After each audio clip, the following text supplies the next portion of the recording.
السلام عليكم ورحمة الله وبركاته. كيف الحال يا اخوان؟ ان شاء الله تكونوا بخير. رجعنا لكم مقطع جديد من قناة الشيلبي، يوميات الشيلبي. طبعا بعد الحلقة يا شباب راح اشرح لكم كيف تستلم ارباح من يوتيوب، وكيف تسوي حساب ادسنس، وكيف تستلم البن كود. كل الاشياء اللي تحتاجها في سبيل استلام ارباح اليوتيوب. وراح نسوي هذا المقطع حلقتين. الحلقة الاولى شرح عن كل الاعدادات، والحلقة الثانية راح تكون شرح بس عن الحساب البنكي. فخلونا نبدأ. بسم الله. طبعا يا شباب بالبداية راح تحتاج يكون عندك قناة يوتيوب، وتدخل على اعدادات جوجل، تفعل بها التحقق بخطوتين، وتحفظ كل بيانات القناة. بعدين يا شباب تجي هنا، لازم تكون عندك هذه المتطلبات يا شباب. او هذه مو ثاني خطوة.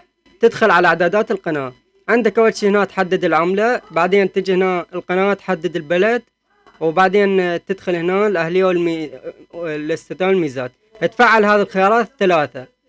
هذا وش يطلب منك؟ هو لازم انت تفعلهم. ما اعرف وش يطلب منك، هوية، ممكن تصور وجهك. فانت المهم تفعل هذه الخيارات الثلاثة، خيارات واضحة. بعدين نخرج يا شباب. هسه لازم شنو؟ يكون عندك 1000 مشترك، وتكون عندك 4000 ساعة مشاهدة خلال سنة واحدة. تمام. بس تلبي هذه المتطلبات. هسه شنو شو تسوي؟ تسوي ربط. هنا عندك التحقق بخطوتين، والتزام، يرجى الالتزام بارشادات المنتدى، لازم تكون عليها علامة صح. بعدين يا شباب شنو؟ تربطها بحساب بنكي. بعد ما تفعل يعني تجيب 4000 ساعة مشاهدة، تربطها بحساب بنكي. العفو، قصدي تربطها بحساب ادسنس.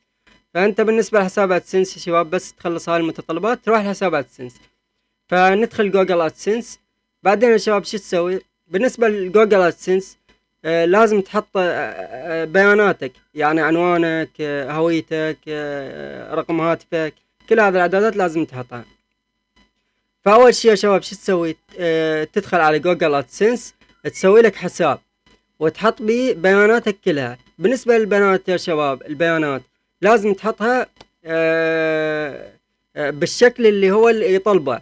يعني ممكن يكون عندك، اذا كان عندك حرف واحد غلط ما راح تستمر باليوتيوب. فانت لازم تروح تسأل انت مثلا باي محافظة عايش بالعراق. مثلا انت عايش في محافظة الحلة، فتروح تسأل عن تفاصيل محافظة الحلة. يعني مثلا تسأل عن الرمز البريدي مال المحافظة، وتسأل عن كيف تنكتب باللغة الإنجليزية. يعني تدخل جوجل، تكتب اسم المحافظة مالتك. تمام. بعدين يا شباب لازم تفعل. خلونا ندخل جوجل ادسنس. طبعا انا بياناتي، لكن راح احاول اغطيها يعني. المهم الشباب، طبعا الشباب بالنسبة شو اسمه، بالنسبة يا شباب للتفاصيل اللي تحطها بالشو اسمه. طبعا اول شي تجي يا شباب الحساب ادسنس. بعد ما تسوي حساب تحط بريدك، تحط اسمك الاول واسم الاخير ورقم هاتفك، وهذه التفاصيل انت تعرفها يعني. طبعا اسمك لازم يكون بالانجليزي، ومحافظتك تكون بالانجليزي، رمز البريد تحطه. فنجي يا شباب هنا معلومات الدفع، فتحط هذه التفاصيل يا شباب. طبعا مثل ما انا حاطها انت تحطها. يعني مثلا هنا سطر العنوان رقم 1، تحط اسم محافظتك الحلة مثلا. تكتب مثلي يا شباب، مثلي بالضبط تكتبها. شناي؟ المهم يا شباب، فتكتب اسم محافظتك، وتكتب رقم هاتفك بصفه بهذه الطريقة اللي أنا كاتبها. البصرة مثلا، وبصفها هذه النقطة، مو نقطة، هذه هيك شخطة، وما تسوي فراغ يعني. فالمهم يا شباب تكتبه مثلي بالضبط، وتحط رقم هاتفك بالضبط تكتبه. والسطر العنوان الثاني تكتب أيضا مثلي بالضبط، لكن حسب اسم محافظتك. انت اي محافظة؟ مثلا بغداد، عاد اكتبها بس المهم مثلي. الفراغات سويها مثلي، النقطة سويها مثلي. تمام. نجي للمدينة، تكتب الحلة بوست فويس بالحروف الكابيتال، يعني مثلي بالضبط. انت مثلا باي محافظة عايش؟ مثلا عايش بالبصرة، فتكتب البصرة بوست او فيس مثلي بالضبط وبحروف كابيتال. تجي المقاطعة، تختار مقاطعتك. يعني انا مثلا مقاطعتي بابل، مقاطعتك انت مثلا زاخو، البصرة، يعني المقاطعة اللي انت عايش بيها، وتجي للرمز البريدي تشوف هو شنو الرمز البريدي مال محافظتك، تكتب في جوجل الرمز البريدي في محافظة مثلا البصرة، وتجي تحطه هنا.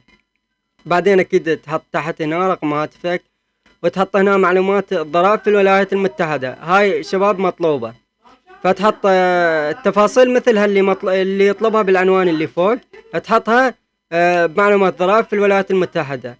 اسمك لازم يكون بالانجليزي ايضا بالحروف الكابيتال مثل ما موجود بجواز السفر. فبعدها يا شباب راح يرسل لك البين كود. بعد ما يرسل لك البين كود، تمام، فبعدها يا شباب يرسل لك البين كود.